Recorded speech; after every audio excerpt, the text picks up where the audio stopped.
Pues me da muchísimo gusto recibir a Leopoldo López aquí en Miami, precisamente en el marco del Oslo Freedom Forum. Leo, ¿qué te puedo decir? Son muchos años de seguir tu historia y creo que es la segunda vez apenas que tú y yo nos vemos en persona. Una vez fue en México, en elecciones, Sí. y después de eso vino Ramo Verde y todo lo que ya conocemos. Es la segunda vez que nos vemos, hermano. Bienvenido.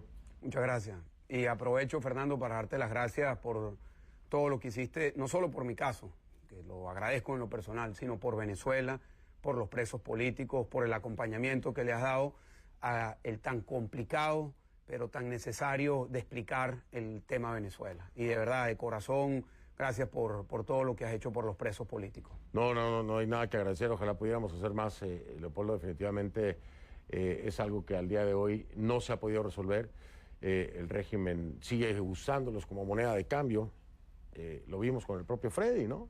Freddy Guevara finalmente fue una moneda de cambio rumbo a lo que son las negociaciones, les llaman, que me parece que es una completa farsa por parte del régimen que están llevando a cabo en México. ¿Tú le ves futuro a eso? Mira, yo espero que de allí pueda salir algo positivo. No entro con altas expectativas a ese proceso. No es la primera vez que lo intentamos, lo hemos intentado varias veces antes. En esta oportunidad hay dos cosas que son distintas a los anteriores. La primera es que se logró acordar con los facilitadores de testigos una agenda. Eso no había sucedido en el proceso anterior, que fueron negociaciones a libro abierto y no llegaron a nada. Y lo segundo, que sí considero que es muy importante, es el acompañamiento internacional. Cada parte tiene un país como acompañante. La dictadura tiene a Rusia como acompañante, Holanda, ¿no? Nosotros a Holanda. Y luego hay un grupo de países amigos de la OEA. Noruega, México. No, de países amigos, Noruega es el facilitador. Noruega es el facilitador. México es el país anfitrión. Y luego hay un grupo de países que acompañan. El caso de la dictadura, China, Turquía, Bolivia y Nicaragua. El caso de nosotros, del sector democrático, es Estados Unidos, Canadá, el Reino Unido, Alemania y Colombia. Y yo creo que eso permite que este sea un proceso en el cual se pongan todo el foco, toda la presión y que podamos tener un resultado. ¿Qué resultado? ¿Cuál sería el resultado ideal? Una ruta que nos permita tener elecciones libres, justas y verificables en Venezuela. Eso requiere de muchos cambios. Pero déjame interrumpirte ahí, Leo. Sí. Déjame interrumpirte ahí. Porque me parece una completa incongruencia, como a mucha gente, el escuchar a Juan Guaidó decir: no existen condiciones para unas elecciones libres y transparentes en este momento. Pero al mismo tiempo escuchar al G4 decir: vamos a participar de las elecciones regionales. Y sentarse en una mesa de diálogo en la que aún no se han dado las condiciones, anticipando ya que van a facilitarle al régimen una elección democrática para el show en el ámbito internacional, para poder justificar su presunta democracia. Tú me lo estás diciendo, ese debería ser el resultado, pero si de entrada ya se participa aún sin las condiciones, es completamente ilógico y absurdo llegar a sentarse y decir que vas a participar cuando todavía no logras el cometido. ¿No te parece?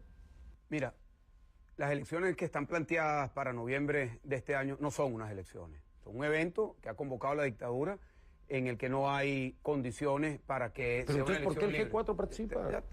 Te doy mi opinión al respecto. No son unas elecciones libres, ni tampoco podemos dejar de decir que no hay condiciones. Por eso yo respaldo la posición de Guaidó de decir la verdad, porque lo que no podemos es mentirle a la gente y decirle que no hay condiciones electorales. Ahora bien, es una oportunidad para poder aglutinar, organizar, movilizar y hablar en casi el único espacio que queda para poder hacer política en Venezuela.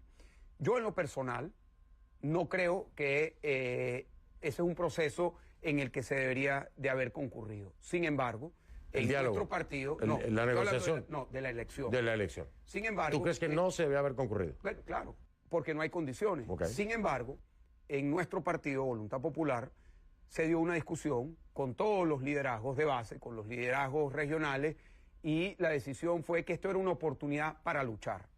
Y yo respaldé la decisión que tomamos luego de haber debatido. Y fue también la posición de miles de personas que hoy se están postulando para concejales, para alcaldes, algunos para gobernadores, y que representan lo que planteaban, la oportunidad de salir a la calle, de convocar, de pasar un mensaje y de poder hacer de ese proceso un proceso de organización y movilización. Sí, pero también al mismo tiempo lo que le estás dando al régimen son las herramientas para decir que hay una democracia. Bueno, tanto así, que la Unión Europea piensa mandar a un grupo de parlamentarios para... A ver, esto no lo habíamos visto. O sea, ya que la Unión Europea esté mandando un grupo de observadores en un lugar en donde se ha dicho que no hay condiciones para llevar a cabo una elección, en un lugar en el que está tomado el Consejo Nacional Electoral, en un lugar que además ha sido desconocido como gobierno por tantos países del mundo, ya la Unión Europea está entrando. Y el que le da pie a eso es la participación de la oposición. Se están dando un tiro en el pie, Leopoldo. Mira, yo lo decía la semana pasada en una reunión que tuve con la vicepresidenta del Parlamento Europeo sobre el riesgo que significa esa misión electoral de Europa para Venezuela. Ya es una decisión tomada y lo importante es que esa participación de la Unión Europea no permita ni siquiera abrir una rendija para una legitimidad retroactiva de lo que no se le puede dar de legitimidad, que es a la elección presidencial ni a la elección parlamentaria. ¿Hay un riesgo? Sí, sí hay un riesgo.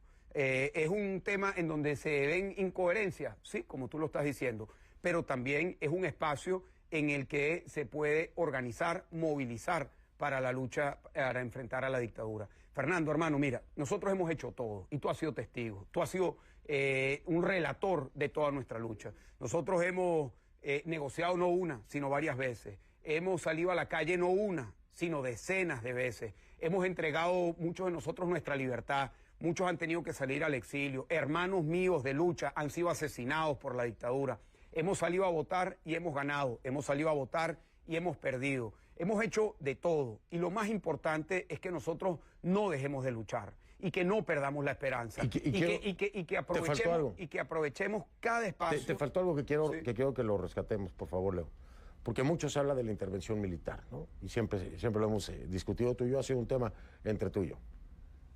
Es que Leopoldo, y lo quiero dejar bien claro, Leopoldo López, porque mucha gente hoy está en contra de Leopoldo, es que hasta en eso ha estado.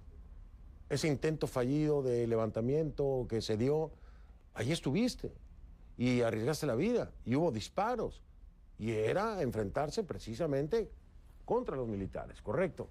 Ese es el único movimiento militar que ha habido desde que esto se ha dado. No ha sido Estados Unidos, no ha sido ningún otro país, no ha sido organizado por nadie más. Tú estuviste ahí.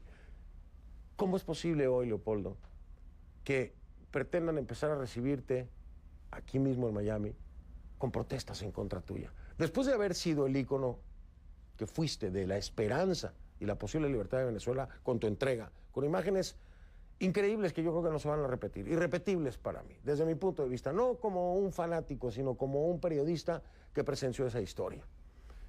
Después de haber pasado por Ramo Verde, ya esta sería la segunda vez en donde va a haber un grupo de personas que quiere ir en contra de Leopoldo López y te señalan como colaboracionista. ¿Cómo podemos entender eso?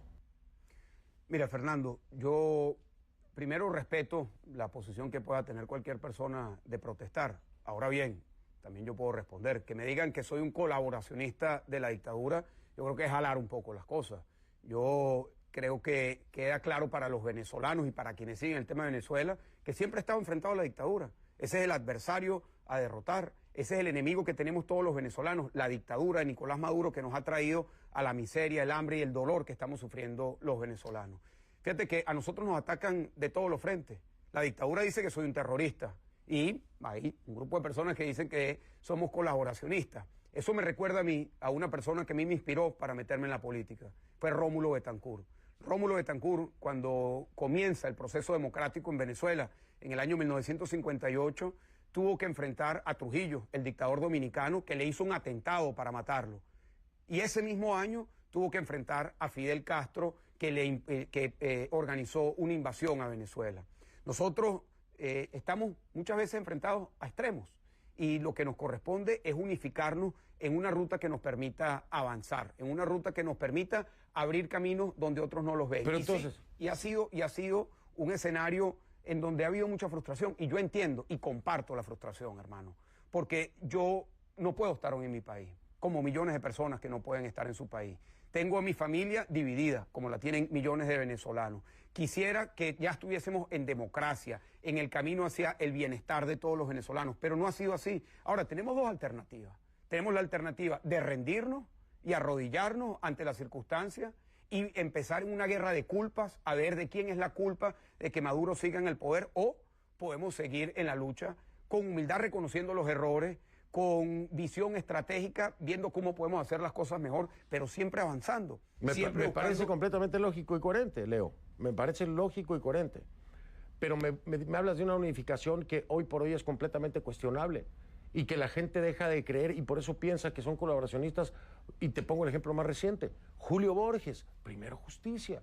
Cuando ustedes están en el medio de una negociación en México con el régimen de Maduro, Julio Borges sale a desacreditar a Juan Guaidó, sale prácticamente a romper el reconocimiento a Juan Guaidó, porque dice que lo que se está haciendo, lo voy a parafrasear, porque no me acuerdo exactamente de su cita, pero habla prácticamente de que se han distraído tratando de administrar empresas en lugar de seguir con el único objetivo.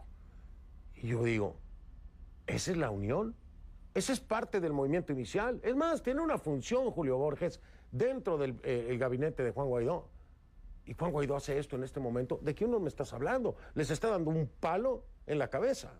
Sí, y yo la verdad es que esa decisión de haber sacado ese comunicado en esos términos, atacando a Guaidó en el momento en el que lo hacen, yo no lo entiendo. Y creo que Julio y su partido tienen que darle una explicación a los venezolanos.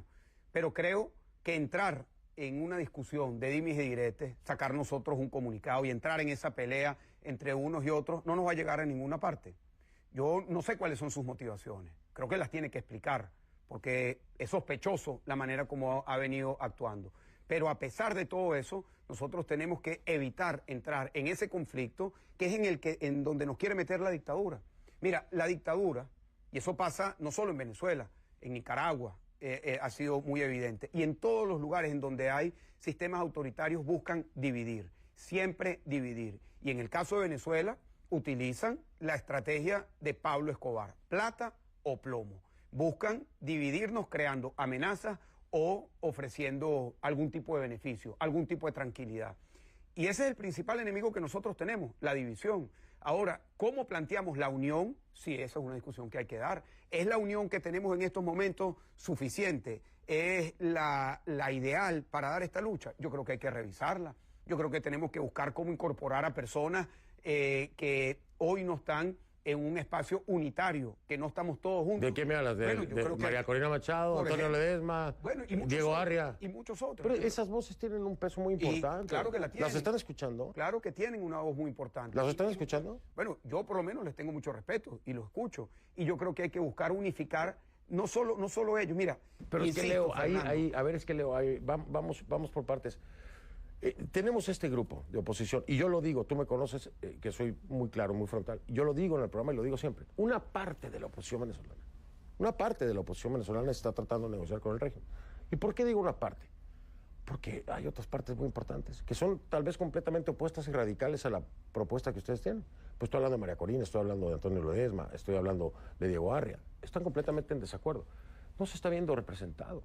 Y yo creo que si va a haber una negociación con una dictadura, con un régimen como el de Maduro, tendrían que estar sentados en esa mesa esas voces también, aunque no compartan su planteamiento. No, es que ojalá pudiera. ¿Pero los invitaron? Bueno, ha habido los intentos de estar unificados todos, pero no ha sido posible. El gobierno interino de Guaidó, como sabes, es un gobierno que viene de la Asamblea Nacional. Ese es el origen de lo que fue todo este proceso. Y allí se tenía que articular con todas las fuerzas políticas que están allí. Ahora, también tiene que ver con cuáles son las alternativas que tenemos, Fernando. Mira, mucha gente decía, aquí lo que hay que plantear en Venezuela es una intervención militar. ¿Quién iba a hacerla? Nosotros hicimos incluso las preguntas, las gestiones a quien correspondía. ¿Eso es un escenario? ¿Eso es una alternativa? Y claramente la respuesta fue que no. Sin embargo... Bueno, el Catire les vendió la idea de que podía ser. Bueno, pero es que pero es que se puso sobre la mesa eso.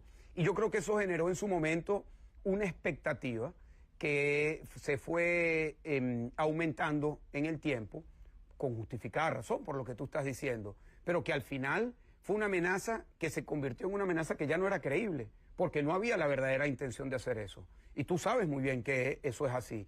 Ahora, siendo eso así, si esa no es una alternativa, ¿qué alternativas nos quedan? ¿Qué alternativas tenemos?